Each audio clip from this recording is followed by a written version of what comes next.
Happy Tuesday, everybody.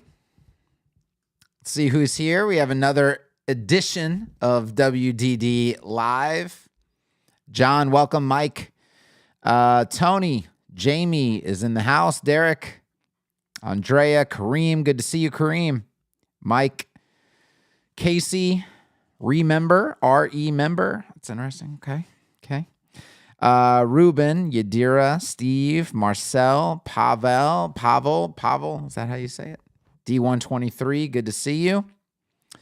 Okay, let's do this. I see a lot of people talking about questions. So the new format, hashtag Q or hashtag question, doesn't matter. Q is shorter, it's easier to write, allows you to write more in your question. So I would just say hashtag Q. And that allows me to search for them and find our questions.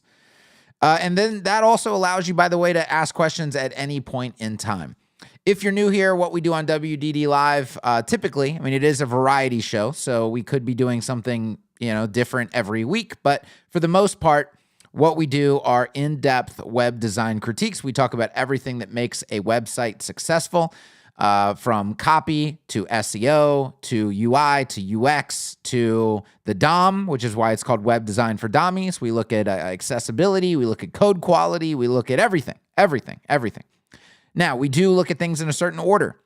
We tend to look at the most important areas first. And if those most important areas are taken care of and are checking the boxes, then we keep going deeper and deeper and deeper until we find more things to look at. So that is the typical approach. And then we do Q&A. And Q&A means you can ask anything on pretty much any topic. It doesn't have to be on the WDD stuff. We also can do live, kind of like show me quickly how to do XYZ in bricks, or, anything that's a little mini type tutorial. We can do that. We can do ACSS and frames questions, kind of like open season. You can ask whatever you would like. All right. Let's see. Nicholas, good to see you again. We have Dave in the house. Derek, Gigi, if you're new here, put I'm new, or this is my first time, or something like that. Just drop a comment. Let us know that you are watching. It could be WDD Live for the first time. Maybe you've seen other videos on the channel, but maybe this is your first WDD Live. All right. We are going to go ahead and jump right into our first critique. We have one website that we are critiquing today, and then we are going straight into Q&A. I have an Inner Circle office hours private, basically for the Inner Circle, all business-related stuff. That's this evening at 8 p.m. I still need to have a voice for that, so we'll see how this goes. We might be around the 90-minute mark today instead of 2 hours. We'll just see. I don't know. Sometimes I change my mind as we go. But that's kind of the plan. So let's go ahead and share screen. Tyree, you're not new. Okay. Old Coach Contracting is the website we're looking at. And that we always start with a no scroll test, which means we have to figure out what's going on here without scrolling around. Now, the background video in this case does help with this. But I will say the name, the brand, right off the bat, Old Coach. I don't know if this has some sort of meaning that we're not in on, but it doesn't really scream like, what is this, vegetation management? That sounds like a very technical term. We'll see what's going on here. Without the video, I think I would be lost. The video, thankfully, gives some good context here. The logo is a little hard to see on the overlay of the video. Like, definitely the OCC part of the logo is hard to see when it's light. I don't know that matters all that much, but we'll see how that continues to play out. Got a little icon here for sending people down to the next section. So let's talk about this heading. We are Old Coach Contracting. Now, I talk a lot about wasted opportunity in copywriting, wasted space, wasted real estate. This would be an example of wasted real estate, right? We are Old Coach Contracting. And the reason is because, I mean, we already know this, right? Like we're here. Like here we are at oldcoach.com. So yeah, that's you. So you don't have to tell us, right? We already know this. So it begs the question, is there something else more important we could say here? And I think there always is. The answer to that is always yes. Your partners in vegetation management. I don't know what vegetation management is. I don't know if this is an industry-wide term. So this allows me to go here to like Ahrefs, vegetation management. Let's make sure that we spell this correctly. We also want to go, maybe this is an Australia thing, right? Let's go into Australia here. So vegetation management, I think that's spelled correctly. All right, let's do a little search here. And let's see what we get. Oh, look at that. No data. There's a Vegetation Management Act, a Vegetation Management Report, a Vegetation Management Plan. But in terms of the service of vegetation management, it does not look like this is a searched service. We could use the word near and see, yeah, very low. There are vegetation management companies near me. But I mean, traffic potential, volume, basically non-existent. Justin says land management is more a thing in Australia. I get it. Yeah, I mean, I get that. You guys have it's the wild, wild west out there, right? Like, look at this. And there's just dangerous animals behind every leaf, apparently. Okay, so let's do land management as an alternative. Land management, and see what we get. And there is, in fact, just the root keyword by itself, which also is mapped to land clearing, by the way. I don't know what NSW is. That's probably an area maybe in Australia. Land management, we could add near and see if we get anything. Not really anything relevant there. But I would definitely say that it appears land management is the better keyword to go with. Like vegetation management, not so much. Land management would be a good thing to do. Let's see. In my experience, land management is more related to the GIS industry. I don't know what the GIS industry is. But these are all relevant things to consider when we're talking about SEO and copy. And this is really how SEO and copy both need to tie together, right? If you're hoping to be found for these types of things. Okay. All in all, I think that this is it's a basic heading. It's a placeholder heading, more or less. It doesn't really check an important SEO box. It doesn't really check an important copywriting box. It's more or less a waste of real estate. So we have to do better with this H1 heading. I think this would also benefit from a little lead paragraph below the heading, because right now you're forcing us to come down here to continue to get more context for what's going on. Which, if you're going to say something super relevant here, maybe that would be a good way to go. But we're starting out again, like we're literally just saying the exact same thing. So Old Coach Contracting is your comprehensive solution, and there's the word solution. You guys see why? I harp on the word solution? You're going to find the word solution. Bad copy and the word solution always go hand in hand. They are always just frolicking together in the fields.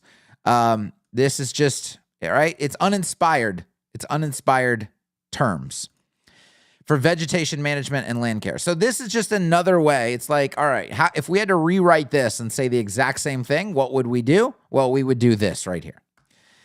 Providing exceptional vegetation management services in Queensland-wide. Old Coach Contracting is dedicated to enhancing and preserving your natural landscapes with our expert solutions. So we've also talked very heavily in past WDD lives about you-focused copy and me-focused copy. This is very heavy on the me-focused copy side of things.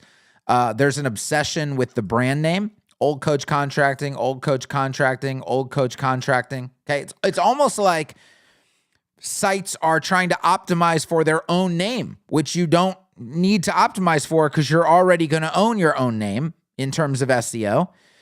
So once again, that's a waste of real estate and space and opportunity, right? Take all of these references. We can see the brand right here. We have more important things to say than the name over and over and over again. So, and this is just common. This is a very, it's not just this website. This is one of the most common mistakes in web design. Is dedicated to enhancing and preserving your natural landscapes with our expert solutions. Hey, look at that. A word again. People use the word solutions when they don't know what else to say, when they don't know how to describe the thing that they do in better terms. They just use the word solutions. Solutions, when you see it in copy, is a signal. It's a flag to tell your brain, oh, we need to replace that. Almost like text expansion. You need to replace that with meaningful copy. Okay, so anytime you are considering using the word solution in your copy, use that as a flag to remind you that you need to say something specific and meaningful there and not use the word solution. Okay, so all of this has to be rewritten because we really haven't talked about pain points. We haven't talked about a single feature or a single benefit. We haven't talked about an objection. We haven't talked about anything relevant to the visitor. We've only talked about, hey, did we mention we are Old Coach Contracting? Maybe we forgot, but we'll mention that a couple more times, and that we have solutions for you here. And to the visitor, none of that is relevant, right? That doesn't help them on their journey to conversion. And we can get a quote. We can learn about us. I wouldn't get a quote yet because I don't even know what I'm signing up for. So the copy kind of renders the call to action useless, right? I can only act if I'm called to act. So far, I haven't been called to act. It's not a call to action simply because it looks like one. You actually have to call the user to act. And so none of this copy is helping us do that, unfortunately. I do like the general design and obviously the layout. The spacing is all good. There's good hierarchy in terms of the actual text. So we've checked some important boxes on one side of things, like the actual web design, the UI, the UX, right? Video, okay? So we've included good visuals, which, by the way, these are high-quality visuals. This is a high-quality video playing in the background here. This is a high-quality, or it looks by the thumbnail to be a high-quality video. Let's go ahead and take a look at this video and see if it provides us with any meaningful context or content. Welcome to Old Coach Contracting, where the health of your land is our priority. Our hands-on approach to vegetation management delivers not only services, but solutions to protect and help your environment. Damn it, that word is infecting everything in this site. This site has solution cancer. It's in every organ. Okay, here we go. Land is our priority. Our hands-on approach to vegetation management delivers not only services, but solutions to protect and help your environment thrive. Our slashing and mowing service keeps your landscape in top condition. Equipped with a... All right, we've made it to our first service, which is good, right? It took us too long to get here, though. Like, the number one thing people want to know pretty much is like, what the hell do you do? What does your business actually do? And it took us, down here inside of a video. Now, if I kept scrolling, I could obviously, there you go. So we're going to see it down here. But again, we want to encounter these things probably earlier on in the experience. Latest 4x4 tractors with heavy-duty slashers and industrial-strength zero-turn mowers. We control grass growth, lower fire risks, and improve your land's appearance. Our team operates heavy-duty slashers in top condition. Our slashing and mowing... Okay, let's think about this from the perspective of I don't know who the target market is, maybe like farmers. I don't know. I don't know what the target market, I would think that farmers maybe have all their own equipment, or is this a government service? Like what? I don't know. But what does the end user care about? Let's listen here. Service keeps your landscape in top condition.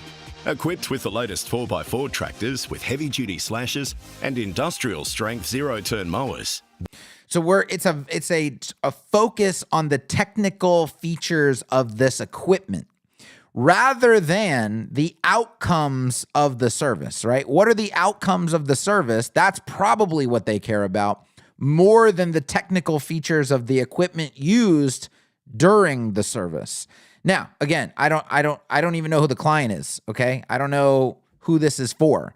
But if I had to guess, when it comes to land management, to me, it's like I want the outcome of land management. I actually don't really care what equipment you use, right? If you have a fucking magic wand, maybe we would prefer that.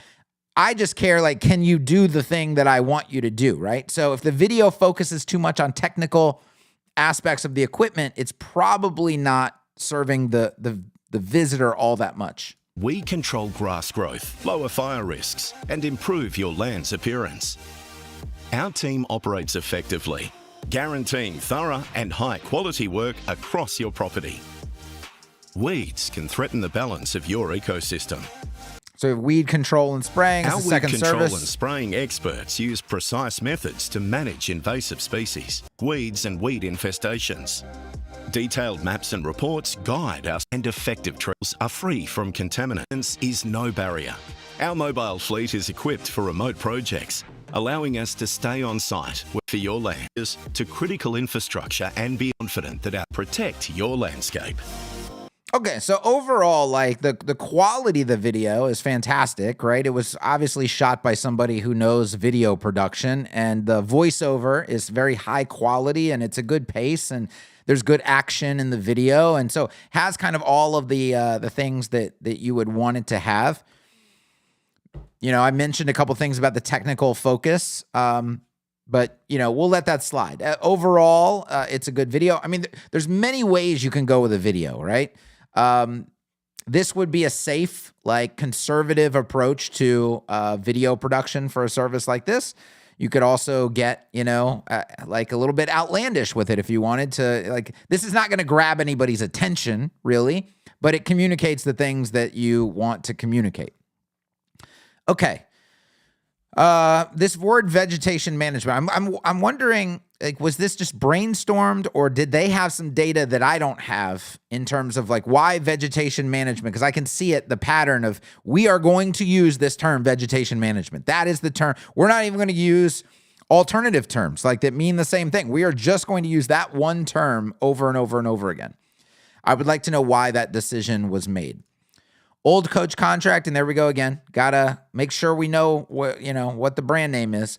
Provides specialized vegetation management services, including slashing and mowing, weed control and spraying.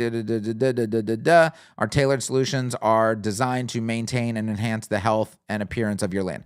So here's another word right here, and you see, right, solutions. But this time we made sure you know they're tailored solutions, okay? They're not just solutions, guys. They're tailored solutions. But a lot of people say this, like, we tailor the service to you, right? And, like, saying that is one thing, but it's actually better to just tell them how that's done. Like, what does a tailored land management service look like versus an untailored land management service, right? With no context there, it doesn't really mean anything. So we see these words that they allude to something, but because we can't actually visualize any sort of difference or really contextually understand any difference just off the top of our heads, we almost have to dismiss it. It's like, all right, whatever. I guess that sounds good, but I don't really know what it means. So they just move on, right? There's no, the visitor can't have any real connection to that talking point because there's no details. Like, what does that actually mean? So this is another flag when you're like, we tailor it, we specialize it, we do custom, we do what? Like, what does that look like? Don't just say that that's how it's done. You actually have to explain what that looks like. Okay, slashing and mowing, weed control and spraying. So experience efficient and precise landscape maintenance with our slashing and mowing services. I do like the backgrounds here are very, like, I like how this is white and then into a background image that has a very light sky. It's kind of, it's like almost a gradient effect. Creates a little seamless transition, which I like. Slashing and mowing service tailored to keep your property in pristine condition, combat invasive weeds. The reason I don't know who this is for is because the copy fails to call them out. Like, it is a very good idea in your copy to call out the person that the service is for or the product is for. So you'll see, like, if a product is for busy moms, well, it's going to say the word busy moms in the copy somewhere, right? And so this is just kind of talking to like a nebulous, abstract, like, we don't know who you are, but maybe you want some land management in your life. So, did we mention our name and that we have solutions? That's kind of what's going on here. It's very nebulous, very abstract, it doesn't really target any one person in particular, it seems. So it's a little bit, makes it hard to understand who this is for and exactly what's going on. Because like mowing my yard versus mowing this fucking swamp that's back here, those are obviously two completely different things, right? And like, who owns this back here? Who is this for? We need a little bit more detail on that. So the person also knows that they're in the right place. I mean, I guess if you had that much land, you might feel you're in the right place here. But again, it helps to just be explicit with it. Even if you feel like it's obvious, stating the obvious is not a bad thing in copywriting. Okay, let's see. Have a project we can assist you on, get a quote. There's an interesting, it's this color that I guess this is like an accent color, but then it's used for the button right here. But then these buttons are back to blue here, back to this accent color here. I guess it's this color from the logo. Okay, I guess that makes a little bit of sense. It's used right here as well. Though I don't really know if it works all that well right there. Okay. In terms of general order of content, right? We have like the about kind of services, and then we go down and we're, offering to get a quote. We're going to talk about industries we service, which this kind of answers my question here. So once again, got to mention the name. We serve a wide array of industries. Well, that doesn't help. That doesn't help nail things down. Okay. Each with unique environmental needs, from vast agricultural lands to government projects. Okay. So I had some guesses. Those seem to be coming true. Our specialized services are tailored to, again, specialized services. Again, flowery words that don't really mean anything. Are tailored to address the specific requirements of each sector, ensuring landscapes are not only maintained, but also enhanced for future resilience and productivity.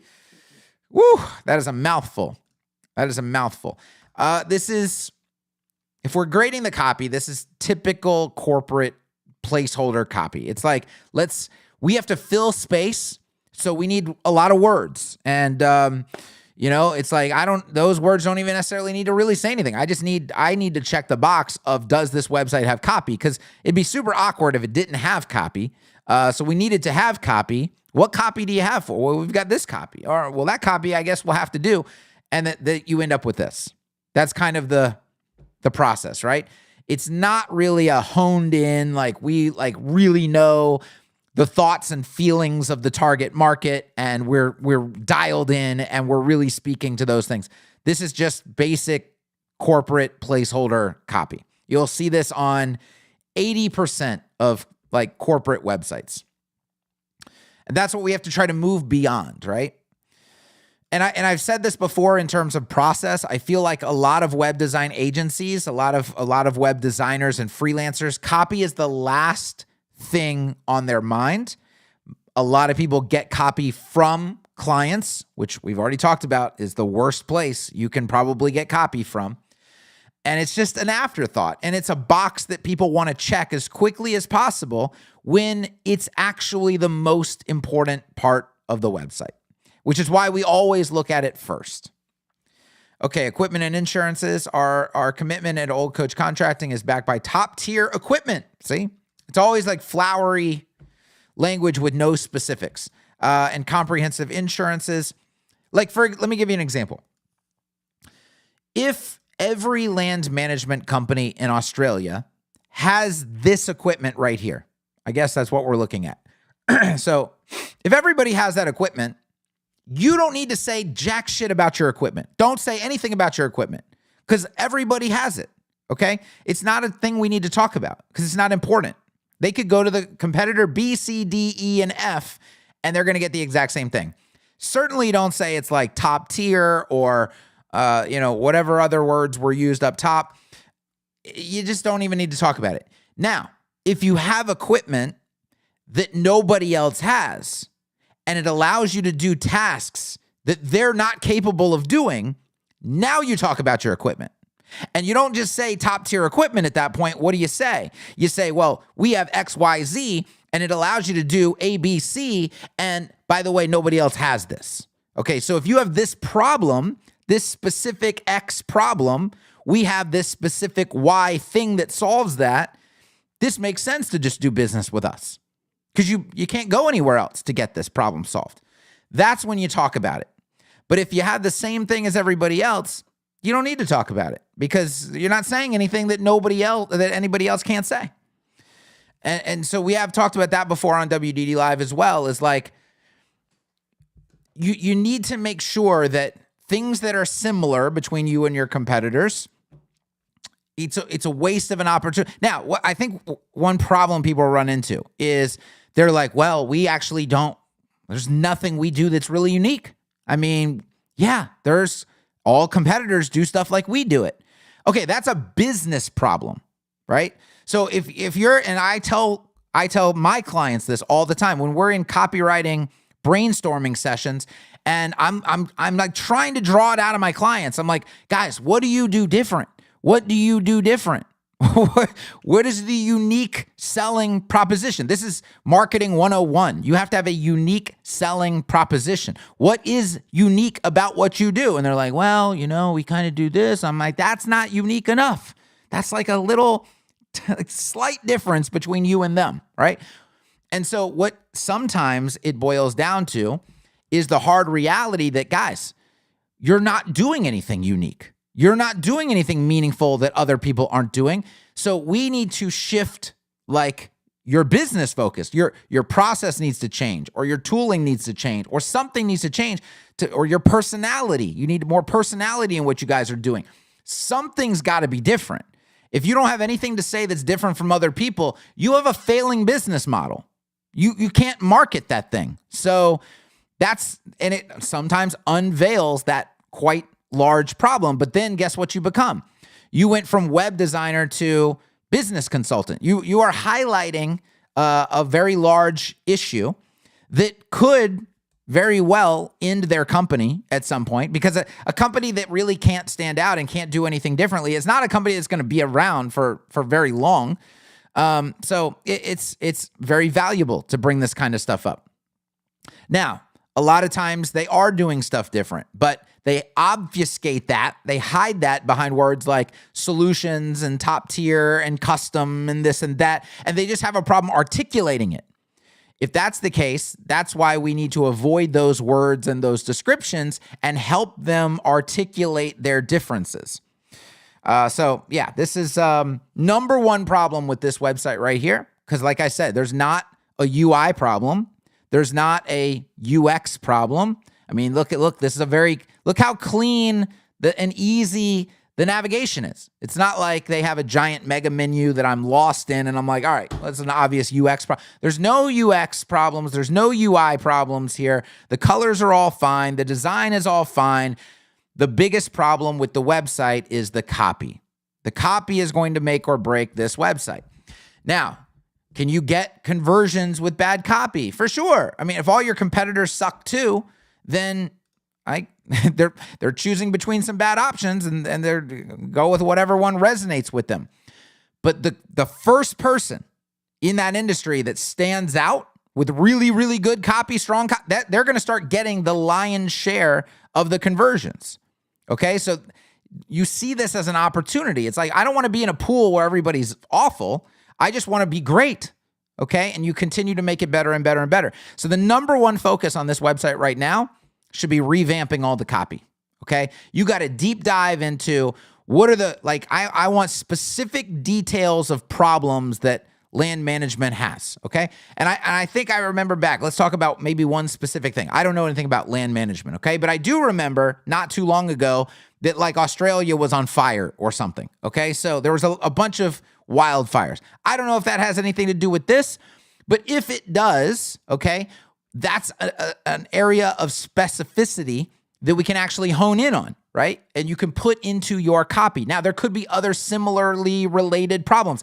Irrigation problems. I don't know. There are specific things that we can start to hone in on and use those specifics in the copy, because right now the copy is just generic. It doesn't have any specificity.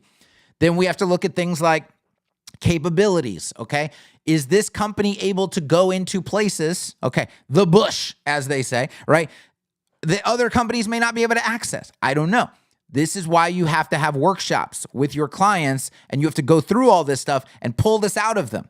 Because a lot of times, you know, they might be doing unique, creative, great stuff, but they've just never bothered to articulate it or even attempt to articulate it. And that's your job. Okay. Let's go ahead. We looked at the SEO side of things. Let's look at some DOM stuff. Okay. Like I see these cards and immediately my brain is like, all right, that's a repeating element. That's a thing that we could theoretically use on many, many pages of the website. This doesn't look like a giant website or anything, but we can just go and see how these were created. So we'll inspect these. Oh, and I see right off the bat. Oh, no. Hold on. No. All right. What do we, let's just do a pop quiz. I won't go into any other detail. What do we see here? Jump in the chat. What do we see is the problem right here? We are using automatic CSS, it seems. And if this is from frames that was just renamed, something else had to have happened, because this is probably not a frames issue.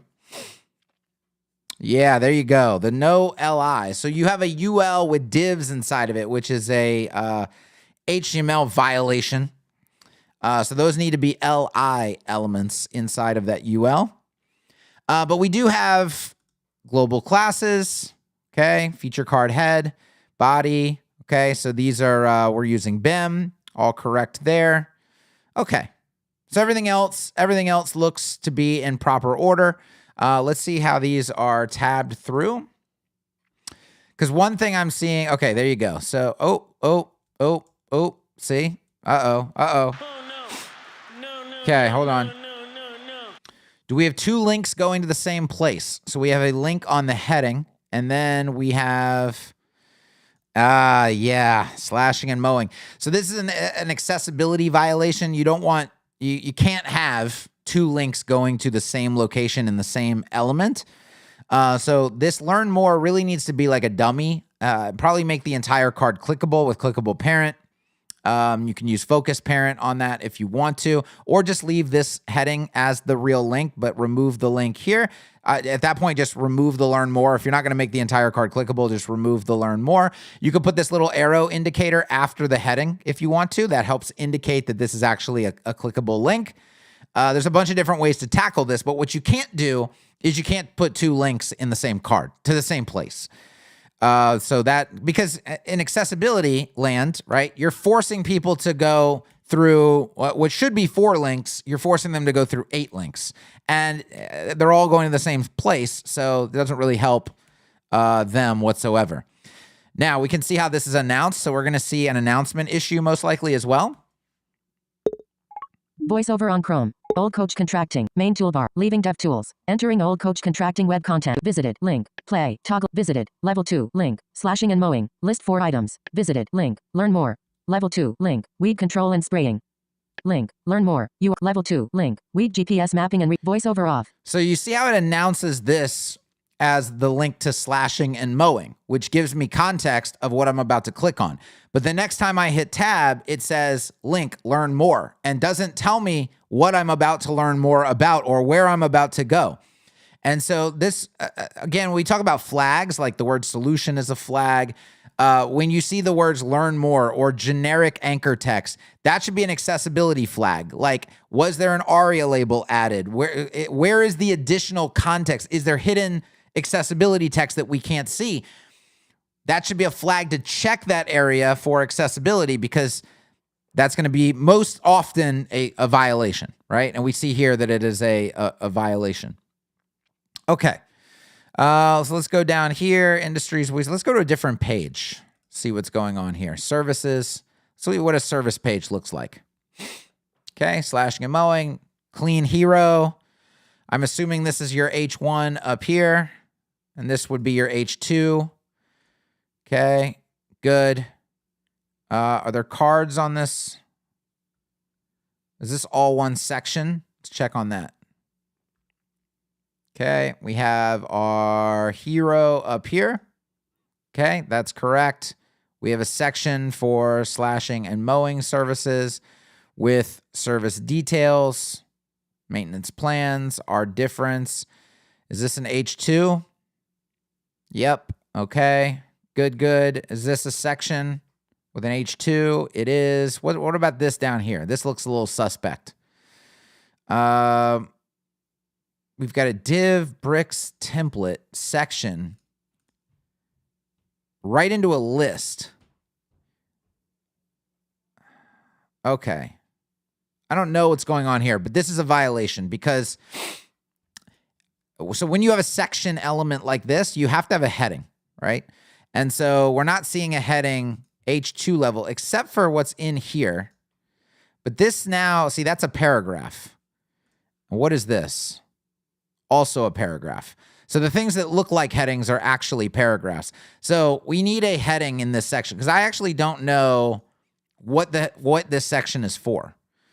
I guess that's like a testimonial kind of thing, but it doesn't even look like a testimonial. This section's, I would remap that. Reimagine this, okay? Reimagine this section. All right, we got a little strip of images down here that pop up in, oh gosh, oh dear. Oh no. Oh gosh. No. Oh boy. Oh dear. Okay, where am I? I'm literally, we've been taken to the image. I thought it was going to open in a modal. No, sir. We are visiting the image. And I will tell you right now, this, we talk about accessibility, right? Definitely an accessibility violation here. But this is also just a my mom violation. Like, I always think of my mom as a typical user of a website, and it's like, dude, my mom would be so lost right now. She would have no idea what happened. Oh, the tab. It's the bit. We're on a pic. Dude, she's lost. This is a week of her life gone. She'll never make her way back to your website. Okay. Now I know that we have a back button that we can hit, but not everybody does. Not everybody. I would be getting a tech support call right now, thanks to you. Not a call that I want to get.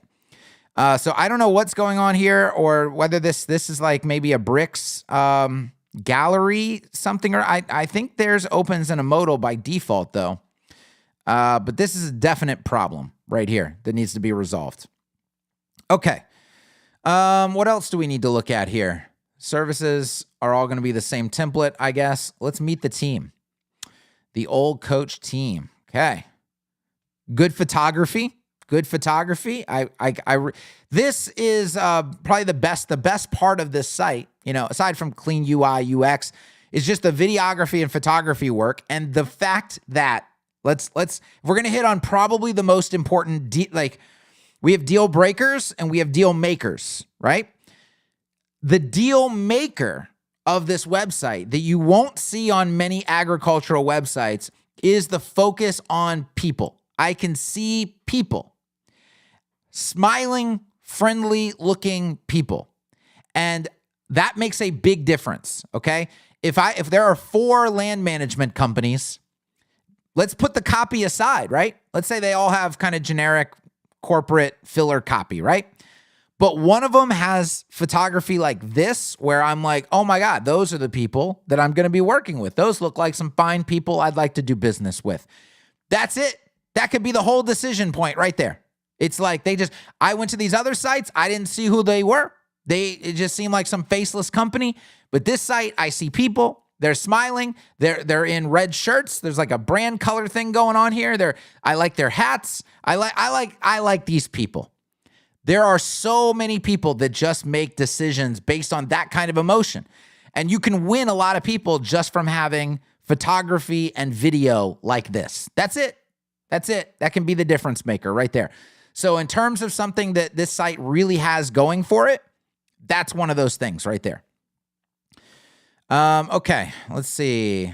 I don't feel like I have to read any more of the copy because I feel like it's all just going to be more of the same. Which, again, that should be a lesson in itself. When a site has really good copy, people read a lot of it, right? And when it has generic copy that's not really telling them much, they start to skip it and just skim. You like literally turn people into skimmers when you don't give them really good copy. So just put that in your mind, again, as something else to consider. Okay. Let's go here. Yep. Okay. This is probably a weaker part of the site in terms of like layout. This kind of feels like honestly, this feels a little like Bev got her hands on this, right? Like we had some icon cards with probably some manageable text. You know, it was probably like this long right here. Okay. Maybe a little tidbit of text. And then Bev came along and was like, no, we got to say more about each of these things. And you end up with like these giant paragraphs that obviously don't fit this icon card layout. This is, again, something you will see very commonly. And it's all centered, which is definitely a Bev thing to do, right? Where it's like, no, we got to, not only does there need to be more text here, but we have to center it as well. This needs to be left aligned. It needs to be way shorter. These need to be just little scannable chunk, like tidbit things. Okay. Everything, I mean, once again, like, and the variety of photography and the fact that it's like out in the land that they actually, work on. To me, the photography, the video is the A+ here. This is the best part of the website, really makes the website. And then along with the, generally clean layout and just, that's all really, really good. I'm telling you, if this site had kick-ass copy, it would be locked and loaded, right? It would be ready to convert like crazy. Okay. I think we can wrap this up here. Let's go into the chat. Just see what the chat is saying. Let's see. If you see happy, smiling farmers out on the road in Europe, it's usually because they're protesting. That's funny. The text is too long for center alignment, for sure. Any other comments? Any other comments in the chat before we get rid of this website right here and put this one in the books? If anybody has any comments about it. Reputable equipment might be good. It shows you don't just carry any brands. Yeah, I mean, I don't even know how much all that matters. I just feel like, if I hire a professional, and this is why I talk about the professionalism of tools, right? If it's like an industry-wide problem that people show up with terrible equipment, then you want to talk about the equipment, right? But if everybody shows up with good quality equipment that gets the job done consistently, it's not really something you have to talk about. It's just something that the person will expect. Now, in web design, it's an epidemic that people show up with fucking Elementor and Divi and like not great page builders. So you want to talk about the tools. But I feel like in an industry like land management, that's probably not the case. I mean, a great lawnmower is a great lawnmower. A tractor is a tractor. It's like, so you don't really have to talk about it. There's basically other things you could be talking about, but you're spending time talking about something that's not all that meaningful. Okay, let's see here. Does it use iframes? I didn't see any iframes. The video is 10 times better than the site. Well, really, it's not the site that's a problem. It's just the copy. It's just the copy. I really feel like that's the thing that's failing here. Everything else is like, I mean, that's what it's In terms of an agricultural website, if you were going to say, Kevin, I'm going to take you to a random agricultural website, I would expect an unmitigated disaster. Almost all of them are terrible, right? This is a great website. Aside from the copy, this is a great website for this industry. Yes, drop the likes on the stream, everybody. Okay. I don't see a lot of other comments on this. Don't know the speed score, but I like the website. Okay, well, I mean, we can check that. People do often ask to check that. Let's just go and do a little quick check on that. I don't know how long that'll take to come up, but we'll let it run while I stare at the chat here and see if anybody else has anything. Menu on top, low contrast. I think, yeah, that's going to be an issue anytime you have video overlays like that. Same thing with navs that overlay on images. You definitely have to make sure that you watch out for that issue. Okay, so there's your performance on mobile. Ooh, odd that desktop is a little lower than, you almost never see that. That's a very low rating for desktop. There's definitely something going on that we want to look at there. Mobile is higher than I expected it to be. By the way, these accessibility ratings are, though they're flagging the issue that I saw earlier. But in general, these accessibility scores are absolutely useless. Don't believe oh my gosh, my site is almost fully accessible. No, it's probably not. Same thing with SEO, right? It's looking at a very limited markers, right? Most of which don't really matter all that much at all. And it's looking at very technical things also. So really the performance score is what you're going to be looking at here. And I'd be curious to know, what kind of hosting are we on? Are we using perf matters? What kind of optimization steps have been taken? I would assume that steps were already taken, if I had to guess. But maybe there's a couple more things that we could take a look at. Did they do? Did GT Metrics do us dirty? I heard that they went. Are they only doing? They still do free stuff? Oh, I don't want that. I want the actual URL. Okay, there we go. I really like the waterfall report in GT Metrics. That's what I typically use when I'm looking at how the page is loading. You can also look at the network tab here. I hate this layout. Okay, there we go. So a lot of times this can give you an idea, and you could sort it, but it just depends. I really like the GT Metrics waterfall. A little bit easier to work with, I feel like. Let's see. The reason you don't want to specify the equipment is you're not selling equipment, you're selling a service. Exactly. Yeah. I mean, like I said, I don't. Yeah. Look at that. They did us dirty. They make you sign up. I think I already have an account. The question is, do I know my login? Because it's not in 1Password. So, yeah, great, fantastic. No, okay. Well, we won't be using GT Metrics for right now. I was going to do the waterfall report and see if there's anything obvious, but yeah. Okay. The gallery issue looks like a perf matters delay JavaScript problem. Exclude photo swipe from delay, and you should get the lightbox back. There you go. Thank you to Rune. Okay. Let's go to questions. We're going to go to Q&A. Q&A can be on anything. This is an open season kind of thing. Ask me anything. And we're good on time. We're at 11:50. I like to keep the reviews to basically 45 minutes max. It needs to have a hashtag. So hashtag Q is what I'm going to be searching for. Okay, hello there. Basic question. How do I set the site's width to full width 100 VW in Oxygen? I don't know what that means, honestly. So sites are full width by default.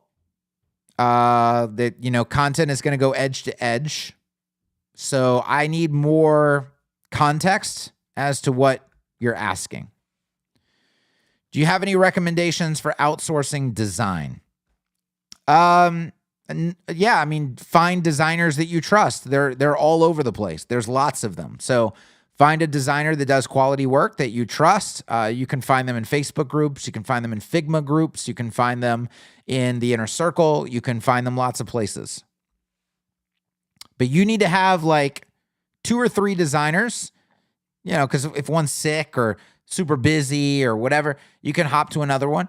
But 2 or 3 designers that you really trust, or maybe you just have a bunch of projects, and you should be good to go. It's probably one of the easiest positions to hire, honestly, because there's just the talent pool is very, very large. But you want to find a designer, obviously, that uses the tools that you use, right? If you are a Figma person, you don't want to find a Adobe XD designer, right? That would kind of be a disqualification. Like, I want to find somebody who's going to consistently work in Figma. And when they work in Figma, I want them to do things like using auto layouts and tokens and yada, yada, yada. Okay. So you might have those kinds of standards, and that might make it a little bit harder to find the right person, but they're still out there. Trust me. My nose is all stuffy today. Hate it. What's best practice on video, YouTube, how to prevent showing other videos when the one on the site has played? Oh, you mean like recommended videos and such? You can get third-party players, and you basically map the URL into the third-party player, and it'll turn off a lot of the features and functionality like that. You can also take videos and upload them to private hosting sites. You can use Vimeo. You can use, services that don't have those kinds of features. It just depends on if you need the views, like in your YouTube account or not, or if you're using the video in some form or fashion. But if it doesn't have to be a YouTube embed, my question would be, why are you using YouTube for embedding? All right. Like, for example, Geary.co, we have a videos area.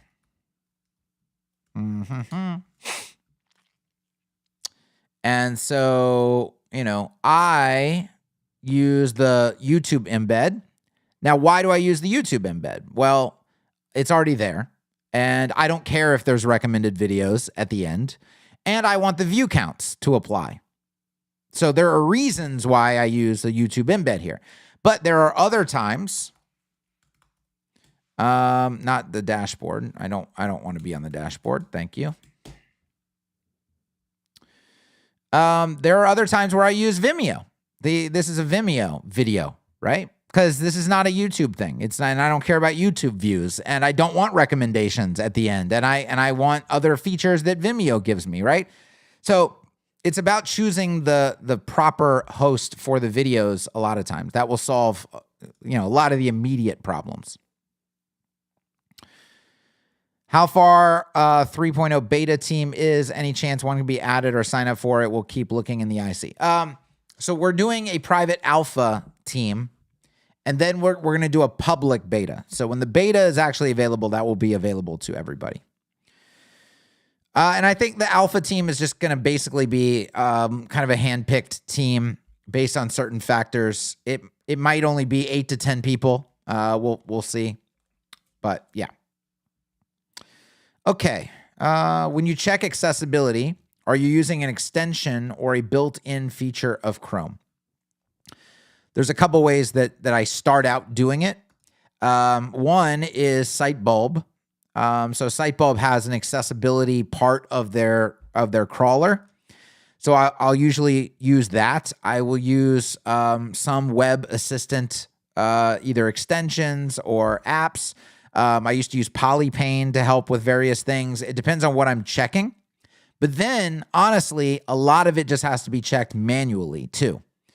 Like, for example, keyboard functionality. I mean, there's no tool I really know of that's going to alert you to like, hey, this element is not keyboard accessible. That's kind of like you have to go to the page and you have to try to use the keyboard to navigate it. And you want to also use a screen reader and see how things are announced. There's many, many, many parts of accessibility that are not going to show up on a scanning device, right? So a device that scans for certain accessibility issues, there's just a lot of stuff that's not ever going to show up on those things.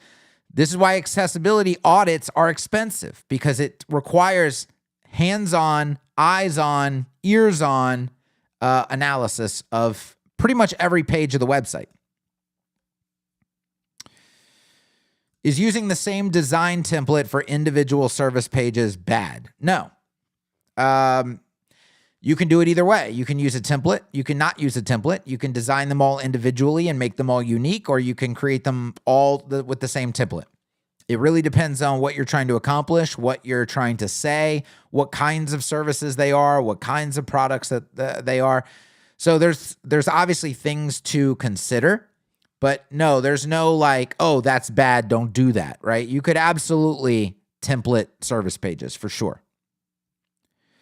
When should we use center alignment? I avoid it like the plague, but are there specific use cases where you recommend it? Well, here, okay? When you have generally short copy, okay, and you're keeping things in the center.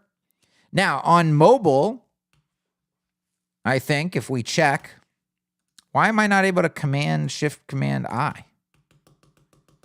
Where did the inspector go? Okay. Let's do that. All right. And something is definitely wrong with, we could have a technical malfunction here. What is going on? Okay, hold on. Let's go off of, because I don't know what's behind my Google. Oh, see, there was an ACSS 3.0 Figma dashboard sitting right behind my Chrome. And the minute I closed Chrome, y'all would have seen it. Okay, let's go. Let's get out. Oh God, 1Password. The 1Password app is causing issues. Okay, I'm gonna close. I gotta quit Chrome altogether. Nothing in the inspector was working. Okay, let's bring this back up. Now we can go back to screen sharing and we can go to get frames. Oh God, come on. Stop doing that. Okay, now Shift Command I. There we go. Now we're back. Look, I can't. Oh, that's the wrong thing. Okay, it's this. God, that's bad UX, isn't it? Hey, here's a draggable handle that appears to do nothing. Oh, it's dragging this up. Oh, why would I want to drag that up? I don't really know. Geez, Louise. Okay, that's bad. That's bad UX. All right, let's drag these handles in. See how it goes from center alignment to left alignment? That's one thing I would highly recommend, right? It's like, if you're going to use centered stuff somewhere, on mobile, to me, it's a better experience when everything is left aligned. So see how my icon cards went from center to left as they get down to mobile? I would definitely make sure you kind of cross those T's and dot those I's. But this is all fine, right? Because it's short, it's digestible. You want to avoid multi-paragraph layouts that are centered for sure. Just long text, don't center long text, all that stuff. Okay.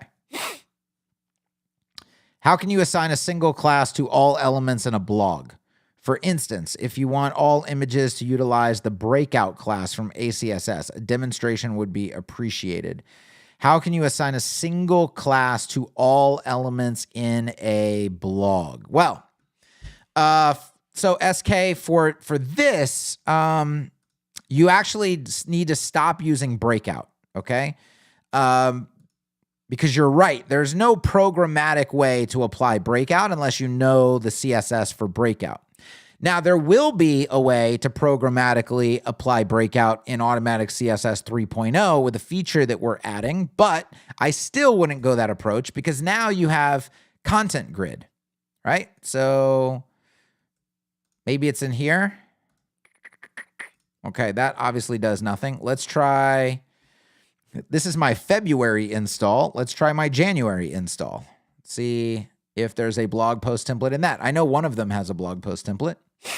I just don't know which one. Okay, so Bricks templates, blog post. Okay, well, let's go to posts. View. Hey, okay. There's a blog post. All right, so let's say I wanted to programmatically break out, because I believe this is using content grid. So let's go to this template, bricks, templates, click, blog post, edit. Okay, here we go. Something weird still going on with my mouse. I don't know. Blog body alpha, post content using content grid right there. Okay. So now that I know that this is using content grid, if I edit this post, I'm not getting the hand indicator on certain things. It's weird. Now I'm getting it when it's, look, why is that pointer there? I'm not clicking. There's nothing clickable there. What has happened to my mouse? Okay. Let's say I want to take this image right here and I want to say content feature. Like I want to break it out. Okay. Let's update this and let's go to the front end. And that clearly did not do that. Okay, what is this whole situation is crazy. Let's inspect this. What's going on? Wow. It put that class on that paragraph when I clearly clicked the image. Something is absolutely going on with my, okay, let's go to the image, content feature, update, refresh. Okay, now the image is breaking out. Now, if I do feature max, okay, let's update that. It's going to break out even further, right? Now, let's say you wanted to programmatically break things out, like figure tags. So let's say every figure that we add and every block quote. So here's a block quote right here. So let's inspect this block quote, okay? So we want block quotes to programmatically break out into the first feature zone. And we want figures to programmatically break out into the feature max zone. So let's take a look at how we might approach this. So inside of our template, because remember, this controls the template, right? So this is where you would do programmatic styling. Here's FR post content right here. So I can come down here. See how I've styled a block quote, okay? And what I can do is say grid column. And I even kind of get a preview down here. And I could say feature max. And this one, I just want feature. So the grid column name is feature. Now what I can do is I can come down here and say, okay, and my figures, I want a grid column of feature max. And then I'm going to save. And then I'm going to go into this post. I'm going to take off the feature max class because remember, we're programmatically doing this now. And I'm going to refresh. And look how every block quote that I add is automatically going to inherit the feature section. And every figure that I add is automatically going to inherit the feature max section.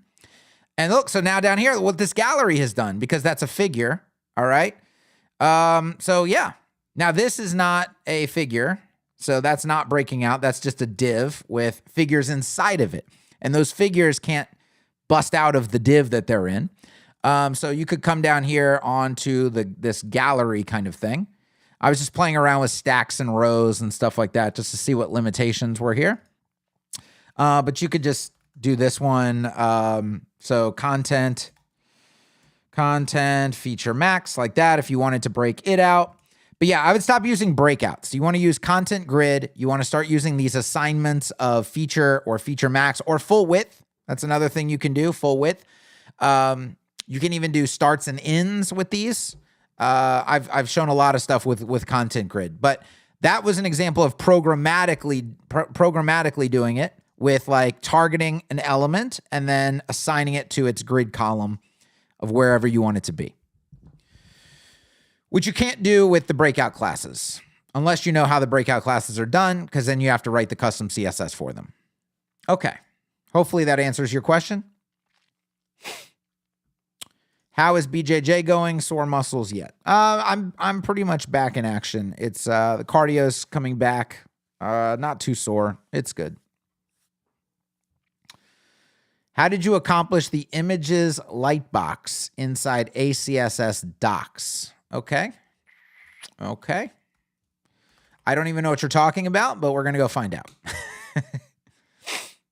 There's so many things. I just cannot keep track. Images lightbox inside ACSS docs. Is there a doc that this is in? Do you have a specific doc, Kareem? Because I don't know what you're talking about. And I'm having a hard time. Where would there be images in a lightbox? I don't even know.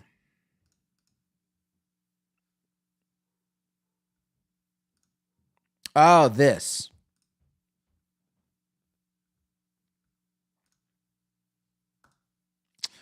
I mean, your guess is as good as mine. I mean, is it a plugin? I don't know. I don't remember doing this specifically.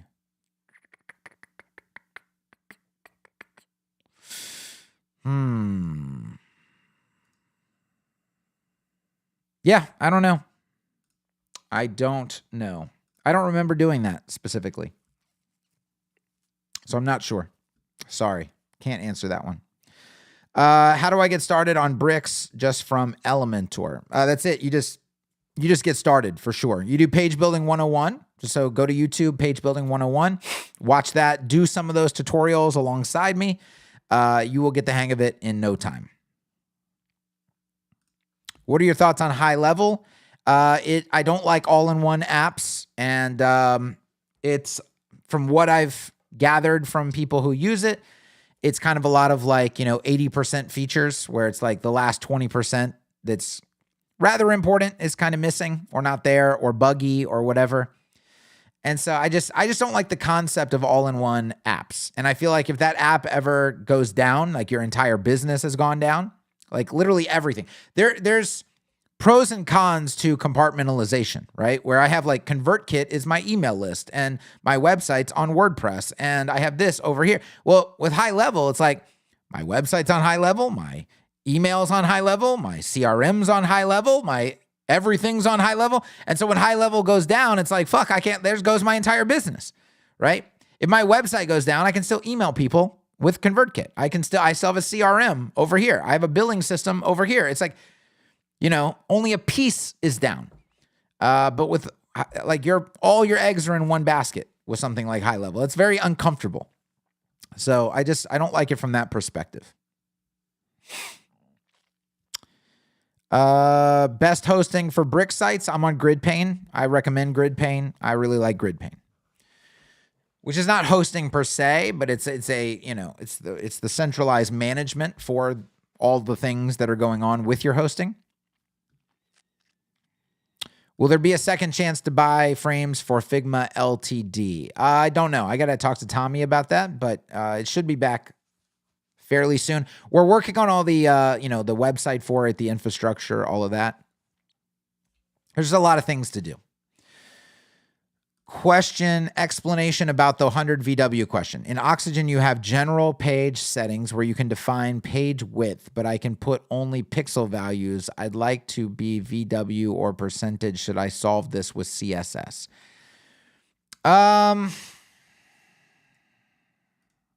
Well, we really need to just go there and see what you're talking about. Plugins. Where are we?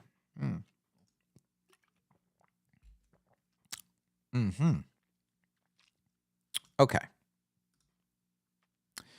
Man, it's been so long since I've been in Oxygen.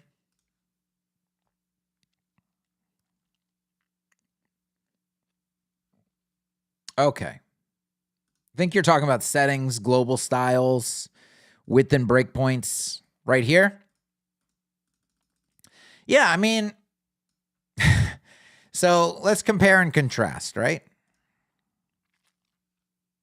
Let me go back to Bricks January. Okay. Because people ask this all the time, is Bricks and Oxygen really that different? I mean, it's literally nothing but differences at this point. So if I go to settings and I go to, and it's not like a minor thing, theme styles, container. So this website wasn't even set up properly. What this should say is var content width, right? So this, look, it's a training that I'm going to be doing soon. 10 bricks elements to never use and what to do instead. Okay, look at all these elements you should never use. Look at all of them. Man, you should never use any of these elements. Well, we'll be doing a video on this very soon. I should be able to put this is 2024. I mean, I should be able to use variables anywhere in a page builder, right? So the fact that I can map the theme style that I'm using here on bricks to automatic CSS's content width so that everything has a single source of truth is fantastic and actually very, very useful and valuable. And we use the content width variable for lots of different things. But in Oxygen, this is not 2024. in oxygen. This is 2017. I don't know. The idea that I have to use a pixel value here for my page width, and I can't use a variable, and it's just, I can't tie it to anything. You're right. So my question for you is, why are you still using oxygen? I mean, this is, oxygen has to be reimagined at this point. It has to be reimagined and re-released if it's going to survive, right? It's not, there's just too many major things that it's behind on, and then too many minor things like this. It's a minor thing, but that's a huge headache. It's a big annoyance, right? I don't know if there's a setting in Oxygen these days where you can change that. Like, I wouldn't imagine that you would have to, like, let me go back here for a minute. Oxygen settings. No, it looks all like it used to look. I don't see any, yeah.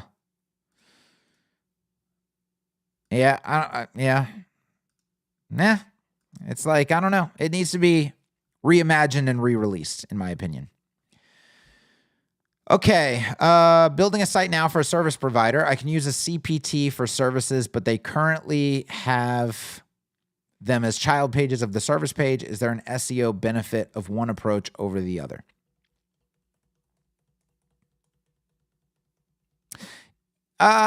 So SEO benefit, I mean, off the top, like, it's a huge architecture, like, issue. It's scalability, maintainability, like, just queryability.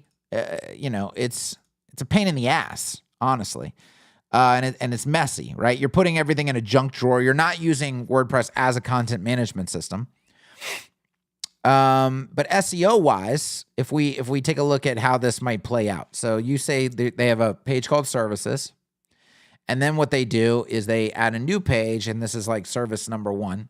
And you come over here, and under parent, you choose services, and you publish. And then you get a URL that looks like this. Services, service 1. If you did a CPT called services and then a service called service 1, you would have the exact same URL. So in terms of SEO, Google, like, anything crawling the page would have no idea that that's either a CPT or not a CPT, right? There's no indication. So no, in terms of SEO, it's the same thing. But in terms of content management, they're very, very different things. And so in that, I would say it needs to be a CPT.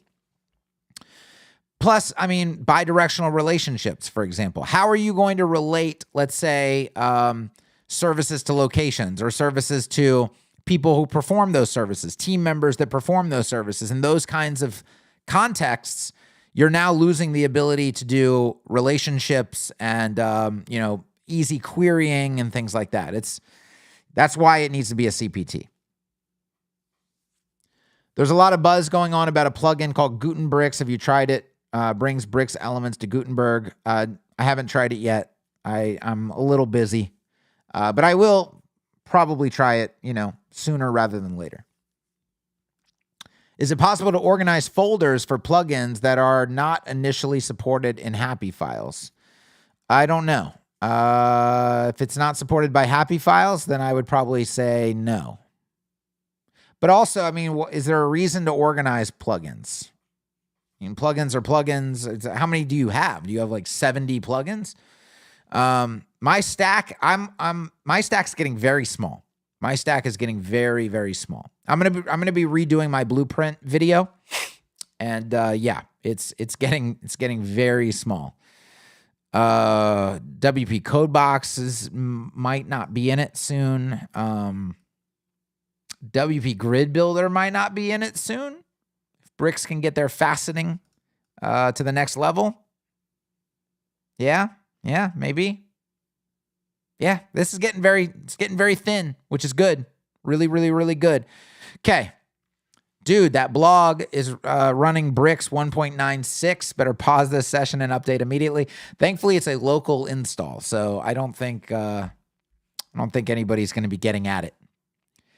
How do you set up a blog that a user is able to manage without accessing Bricks? It should just be in the general user management. I don't know. I just tell my clients to stay out of those areas, and they just listen to me. Yeah, I don't know. Somebody else can probably answer you though. If you ask that kind of question in the inner circle, you'll get like 10 responses in like 10 minutes. What would be your 3 main takeaways from the recent BRICS security vulnerability kerfuffle? I don't even know that I have 3.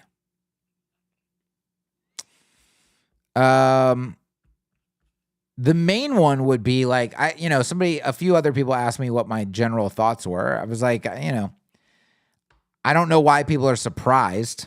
This kind of stuff happens all the time. You know how many major security issues Elementor has had over the years, as an example? So it's not a new thing. It's not anything that like surprised me when I heard about it. It's just hey, you gotta be paying attention. And you got to update your shit ASAP. You got to be on the ball, like, in the know when it comes to notices that come out about that kind of stuff.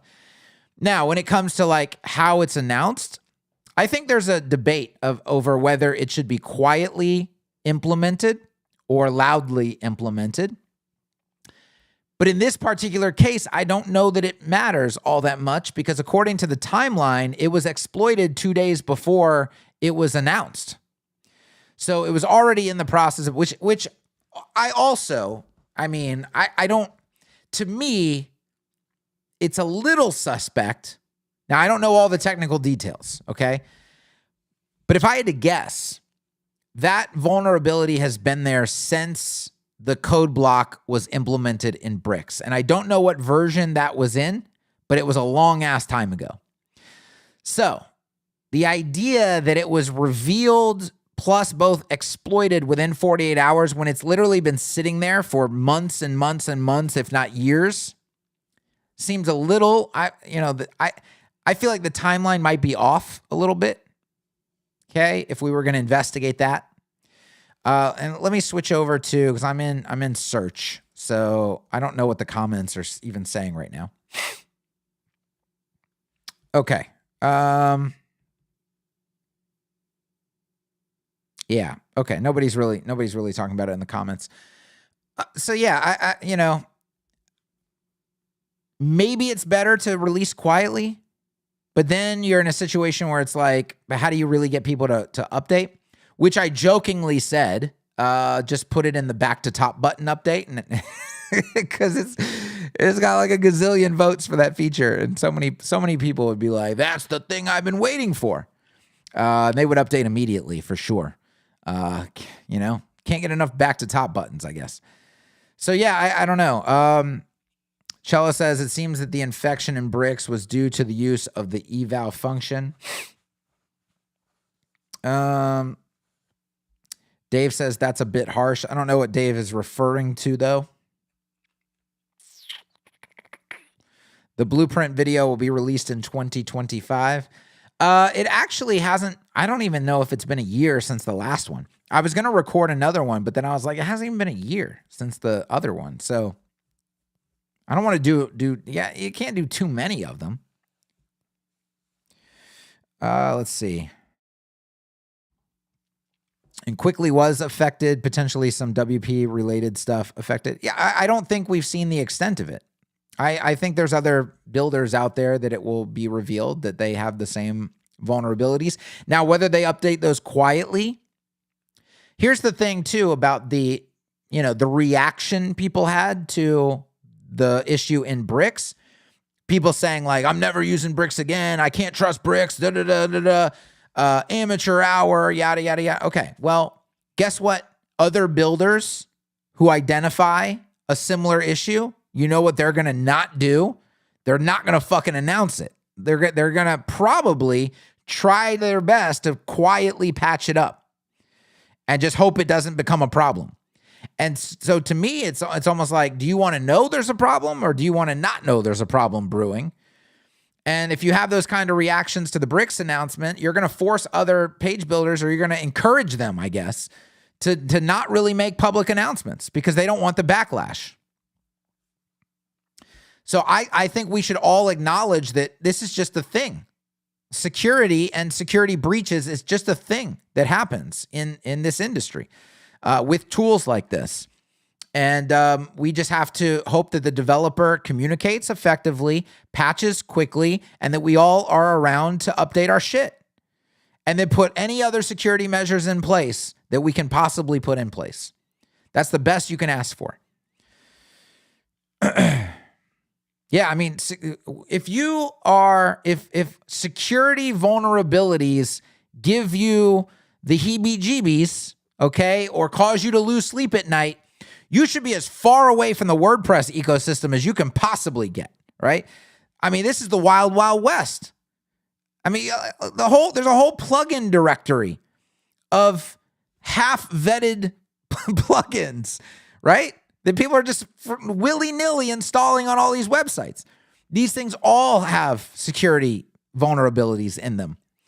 So yeah, I mean, this is not, you don't want to be in the wild, wild west if you don't want to ride the horse and buggy and shit, you know? It's not the place for you. So all we can ask for is the proper response.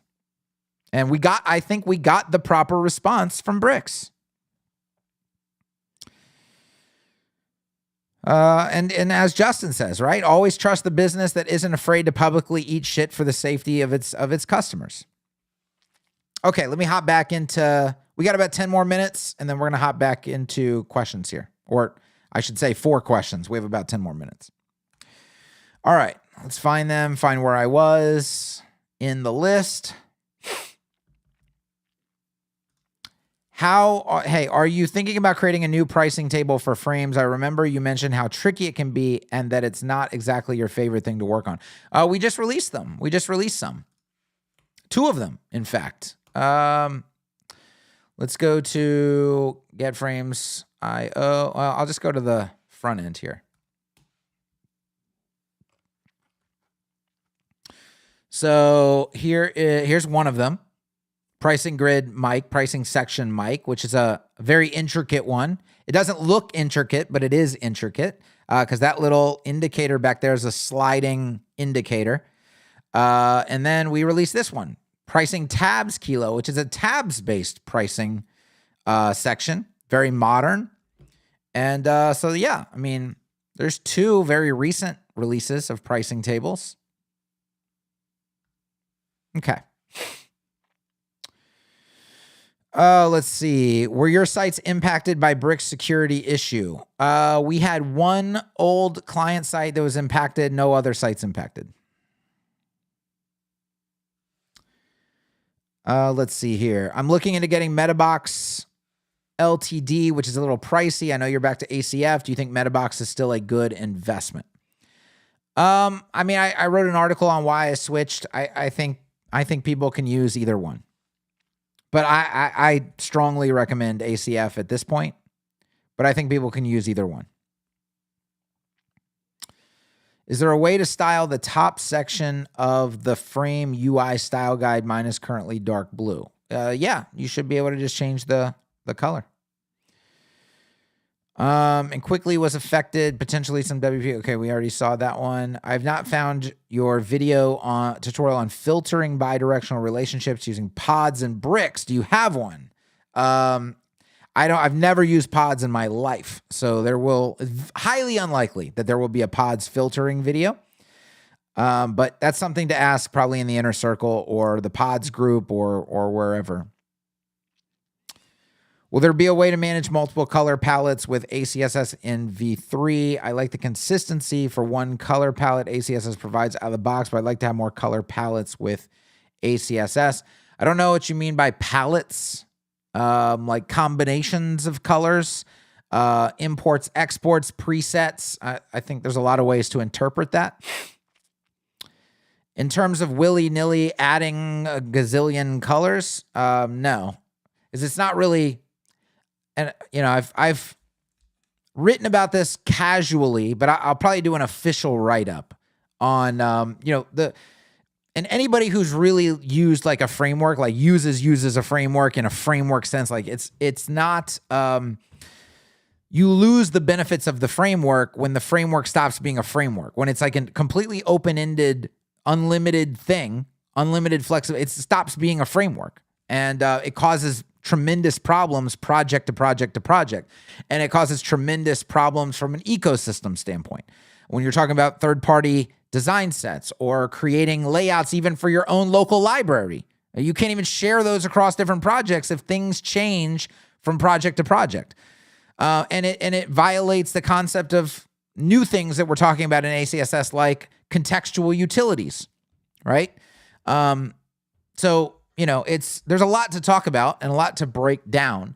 But I think that what seems good in terms of lots of flexibility, when people get further down the road with it and actually experience the downsides, it's one of those things where you'll get 90% of the way before you realize that was a bad idea. And then once you realize a bad idea, it's like, oh shit, it's too late. And then you're like, but we need to not do that bad idea going forwards. And so you have to rework everything that you've thought was working previously. It's one of those situations.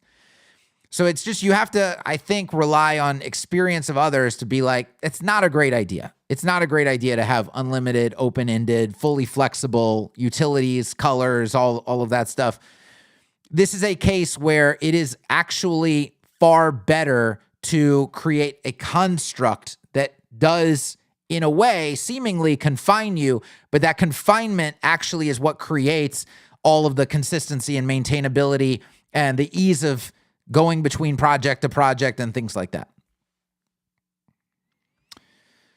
So what seems like maybe a downside is actually a huge benefit.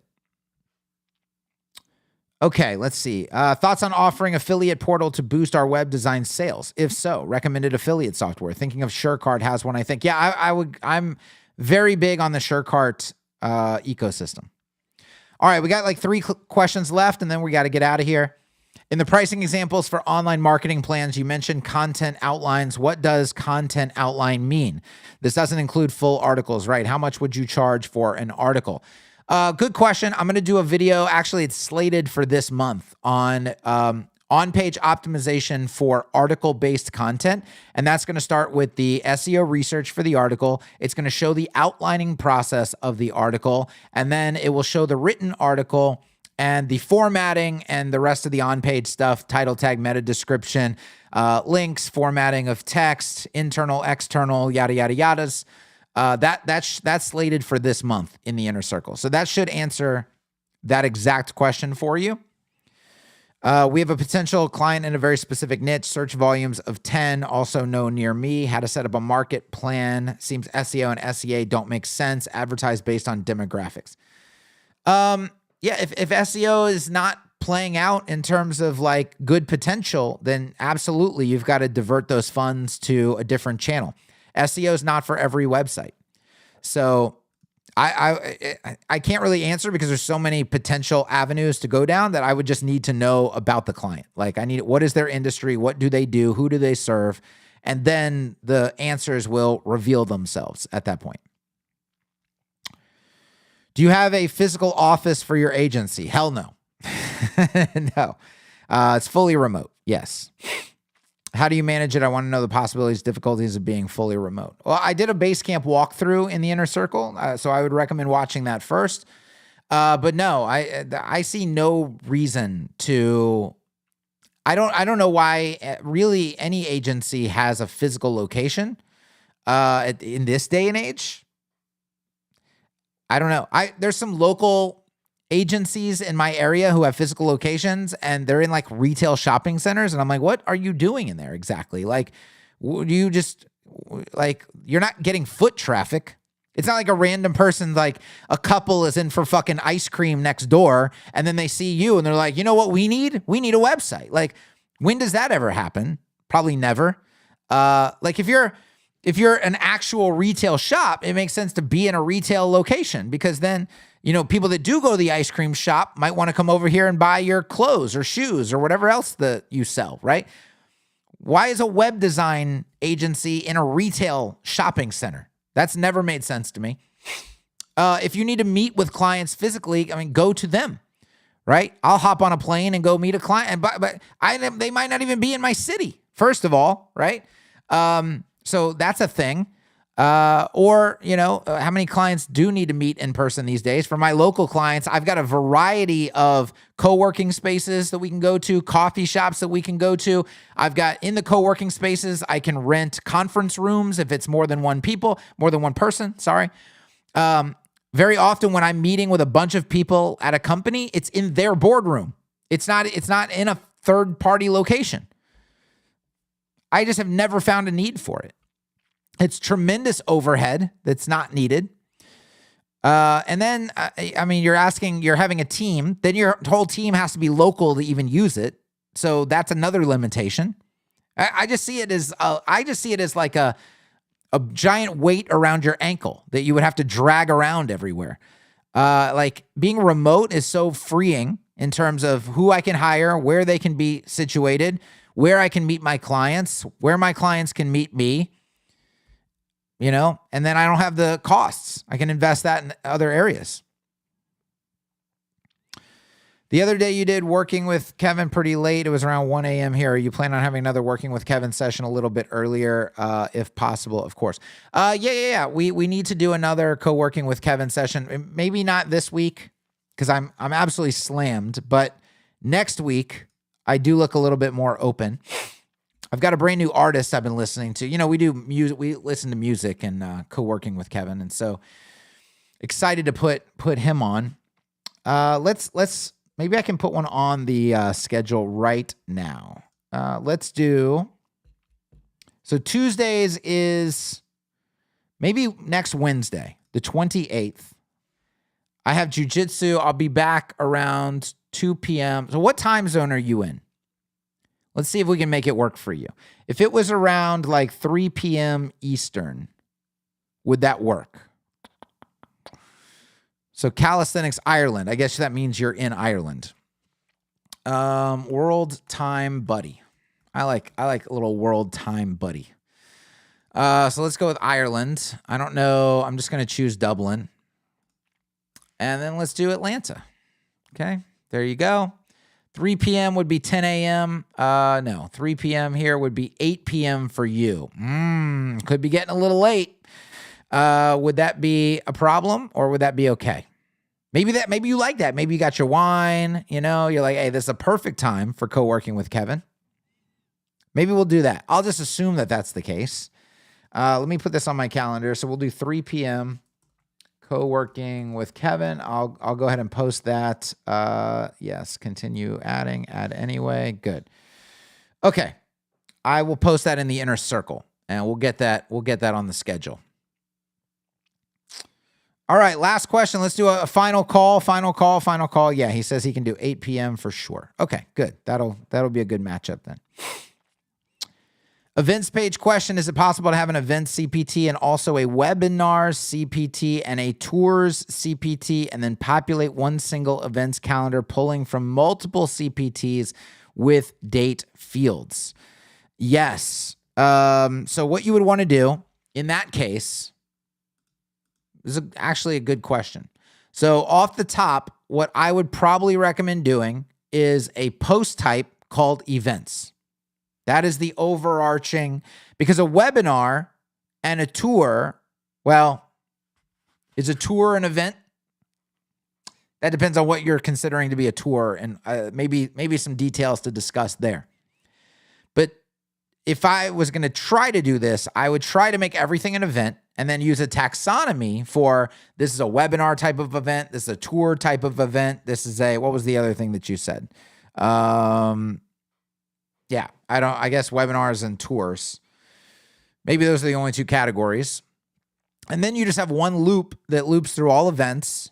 And then you can have facets that control whether you're looking at webinar events or tour events. And they could absolutely populate the same calendar at that point.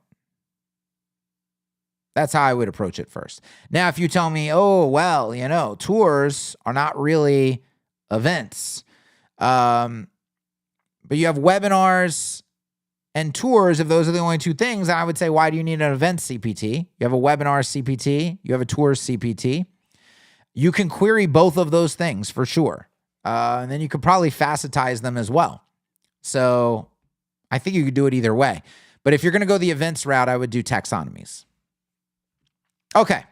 And if you have more details on that need to be considered, that is a great thing to ask in the inner circle and list out all the details and requirements, and then we can all brainstorm and probably figure out the best approach for you.